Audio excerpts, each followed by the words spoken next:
இந்த வீடியோவில் நம்ம ஸ்ட்ரக்சரில் இருக்கிற 3 டைப் ஆஃப் ஸ்ட்ரக்சர்ஸ் பற்றி நம்ம பார்க்க போகிறோம்.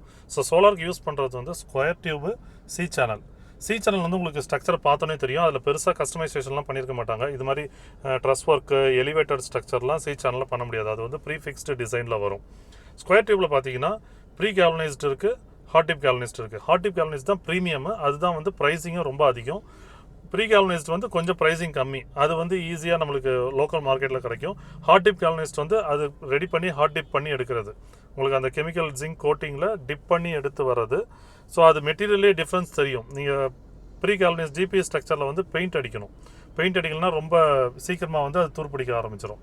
ஹாட் டிப் கேல்வனைஸ்டு வந்து பெயிண்ட் அடிக்க வேண்டாம். ஸோ அது வந்து நம்ம நிறைய கஸ்டமைசேஷன் ஒர்க்கு, ட்ரெஸ் ஒர்க் எல்லாம் பண்ணலாம். இது வந்து ஜிபி ஸ்ட்ரக்சர். நீங்கள் இதையும் ஹாட் டிப்பையும் பார்த்தீங்கனாலே உங்களுக்கு டிஃப்ரென்சேஷன் தெரியும். இதில் இன்னொரு இடத்துல எப்படி பார்க்கலாம்னா, உள்ளே வந்து அந்த வெல்டிங் தெரியும் உங்களுக்கு. இது வந்து ஜிபி அப்படின்னு சொல்லுவாங்க. பட் இதுவும் அதுவும் பார்க்கறதுக்கு ஒரே மாதிரி தான் இருக்கும். பட் நம்ம யூஸ் பண்ணுறது எல்லாமே ஹாட் டிப் கேல்வனைஸ்டு.